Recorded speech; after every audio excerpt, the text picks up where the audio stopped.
اعوذ باللہ من الشیطان الرجیم بسم اللہ الرحمن الرحیم ومن الناس من يتخذ من دون الله اندادا يحبونهم كحب الله والذین آمنوا اشد حبا للہ. صدق اللہ العظیم. سورہ بقرہ کی آیات نمبر 165 ہے اور اس میں اللہ جل شانہ تعالی تخویفی دنیاوی کا ذکر کرتے ہیں کہ مشرکین جو ہے ان کا یہ روش ہے، ان کا یہ طریقہ کار ہے کہ وہ غیر اللہ سے محبت کرتے ہیں جیسے کہ اللہ سے محبت کرنا چاہیے، لیکن انہیں معلوم ہونا چاہیے کہ مومن جو ہے وہ اللہ سے اس سے بڑھ کر محبت کرتے ہیں کہ جو مشرکین غیر اللہ سے کرتے ہیں. یعنی یہاں پر مشرک اور مومن کی فرق بتا رہا ہے کہ مشرک اپنے غیر اللہ سے، اپنے معبودوں سے جو محبت کرتے ہیں، مومن جو ہے وہ اس سے بڑھ کر اللہ سے محبت کرنے والے ہیں. عبداللہ ابن مسعود رضی اللہ تعالیٰ عنہ روایت فرماتے ہیں کہ رسول اللہ صلی اللہ علیہ وسلم سے پوچھا عبداللہ ابن مسعود نے کہ یا رسول اللہ کون سی گناہ بڑی ہے دنیا کے اندر؟ تو رسول اللہ صلی اللہ علیہ وسلم نے فرمایا کہ سب سے بڑی گناہ جو ہے وہ یہ ہے کہ انسان غیر اللہ کو پوجے، غیر اللہ کو پکارے اور غیر اللہ کو الہ مان لے، اس لیے کہ اللہ نے اسے پیدا کیا ہے انسان کو، اور اس انسان کی جو ہے ربوبیت کی ہے اور اس انسان کی دیکھ بھال کی ہے، اس کو نعمت ہی دیا ہے، اور اس کے بعد یہ غیر اللہ سے محبت کرتا ہے، یہ اللہ کو بہت برا لگتا ہے. اور پھر اللہ فرماتے ہیں کہ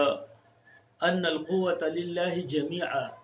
کہ قوت جو ہے، طاقت، یہ اللہ کے پاس ہے دنیا میں بھی. اور یہ دنیا کے تخویف دنیاوی کا ذکر ہے تو دنیا کی بیان ہے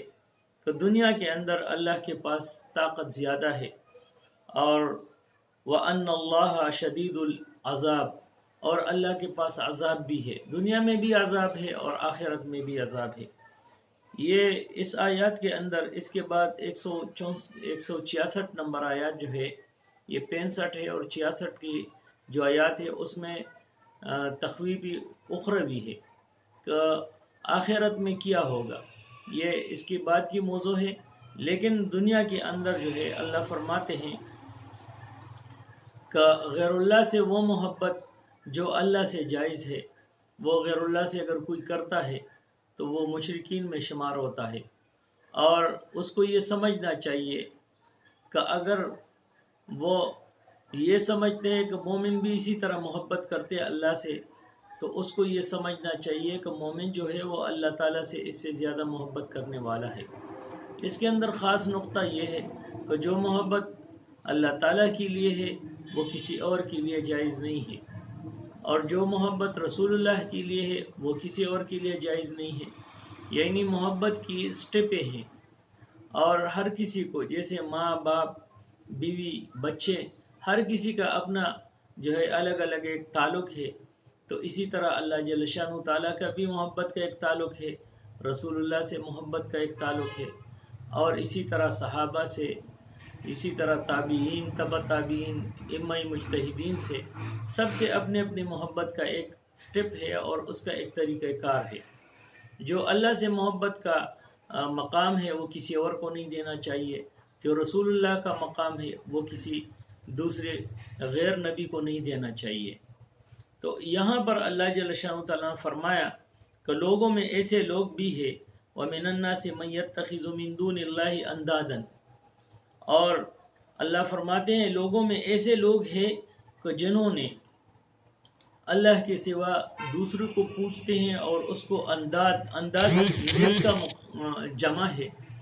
اور نت کہا جاتا ہے مد مقابل کو. یحبونہم کحب للہ، یہ ایسے محبت کرتے ہیں جیسے اللہ سے محبت کا مقام ہے. یہ اپنے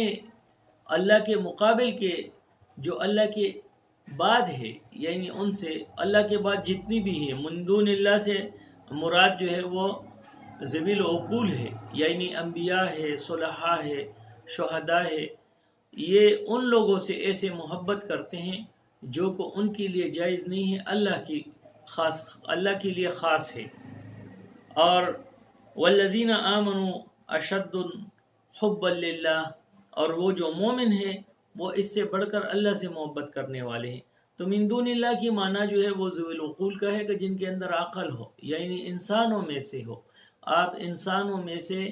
لوگوں کے ساتھ، بندوں کے ساتھ ایسے محبت نہ کرے جو کہ اللہ کے ساتھ خاص ہے۔ تو اسی لیے کہتے ہیں کہ جو اللہ کی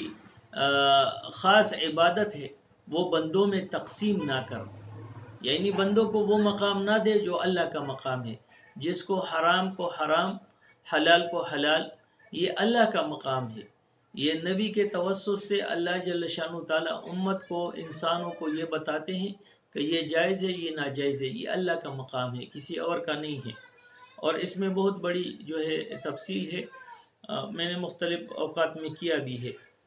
اور پھر اللہ فرماتے ہیں ان القوۃ للہ جمیعا، کہ اللہ کے پاس جو ہے، جب یہ لوگ دیکھ لیں گے، لو یر الذین ظلموا اذ یرون العذاب، کہ جب یہ عذاب دیکھ لیں گے اور پھر انہیں پتہ چل جائے گا وان القوۃ للہ جمیعا، کہ اللہ کے پاس طاقت ہے، سارا طاقت اللہ کے پاس ہے، وان اللہ شدید العذاب، اور اللہ کے پاس عذاب کی بھی شدت موجود ہے، یعنی جتنی شدید عذاب اللہ کے پاس ہے۔ اللہ کے پاس جس طرح انعامات کے خزانے ہیں اس طرح عذابوں کے بھی خزانے ہیں۔ تو ہمیں چاہیے کہ ہم جو اللہ کا مقام ہے وہ اللہ کو دے، اور جو اللہ کے بعد دوسرے انسانوں کا مقام ہے، انبیاء کا مقام ہے، صلحاء کا، شہداء کا، صحابہ کا جو مقام ہے وہ ہم اس کو اپنا اپنا مقام دے۔ تو یہ اللہ کا حکم بھی ہے اور ہماری دنیا اور آخرت کی کامیابی بھی ہے۔ وآخر دعوانا ان الحمد للہ رب العالمین۔